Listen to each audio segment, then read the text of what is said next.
In terms of setting up the bikes, if the rider says the bike feels good, we just pack up and go to the pub.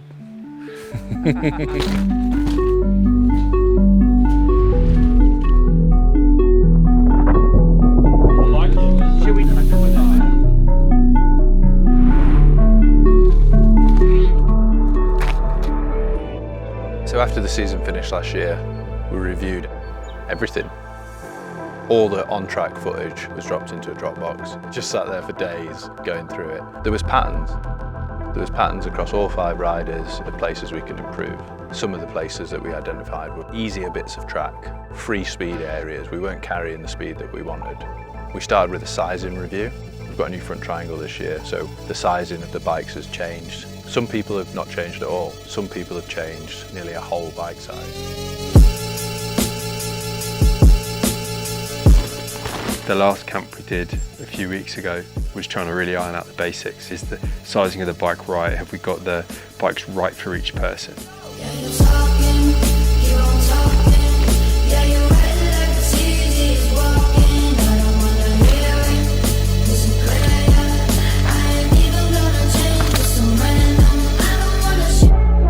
You need to have that base to build off, and if the base isn't wrong, there's sort of limited where you can build to, I think. First track we rode this year on the new bike, we went to a pretty flat track where you need to generate a lot of speed, and I think it was really good to see how big of a difference that was there. And then this is really that next level on, and we're coming to decent tracks from a technical output. It's the roughest, hardest on your hands track that you can possibly ride. It makes you feel really bad at riding bikes, which is probably a good thing. Just so different. That's better. Is it? Yeah. It's faster. Just carries more speed. Yeah. Way more. The bike's so much faster than the other bike. The other week, just having to work like crazy at the top, whereas in this one, just... This week hasn't been about trying to find the fastest setup, it's been about trying to find what works and what doesn't work. Some riders are really forthcoming with their feedback. You just get the complete rundown, turn by turn. Corner at the top where it's a really quick change of direction. Other riders just say, yeah, it's good. And then you have to maybe question them on that. Different pedal, yeah. Yeah, good pedal. Yeah. Good discipline. I want them to bring us problems, and then together they use our expertise to find the solution. It'll be all right, we've got loads of time, even if you do another 5 runs at the end of the day with the van.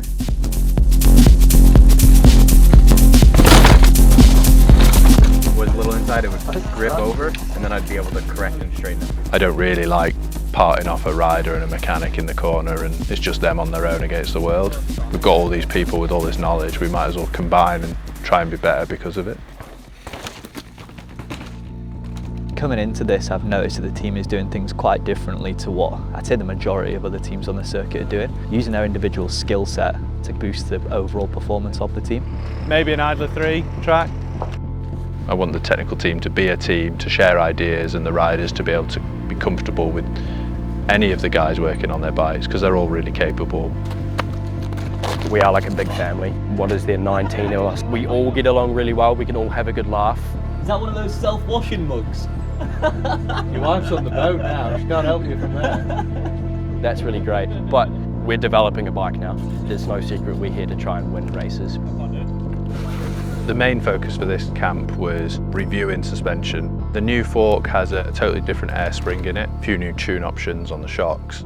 The setup is quite different. The data is a powerful tool to validate ideas, but I wouldn't say we use a wholly data-led approach. So we're not really looking to try and get certain numbers into certain areas, but we are looking for outliers.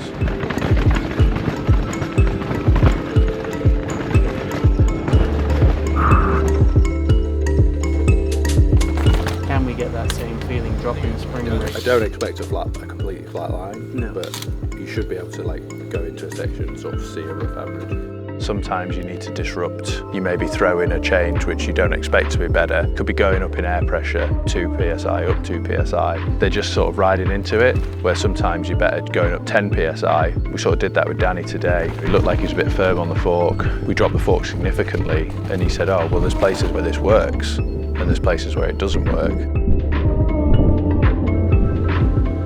And then even at the bottom then, it definitely felt like I had a flat tyre.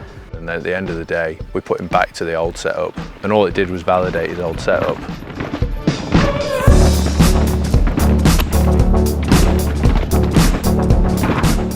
But it means if he goes to a race and he's confused or he's puzzling, we can refer back to this and say, hey, we tried that and it didn't work. Sometimes we tried it twice, maybe 3 times. Sometimes we tried it last year and we wrote it off for all of last season, but you still have to try it again to sort of prove that it still doesn't work.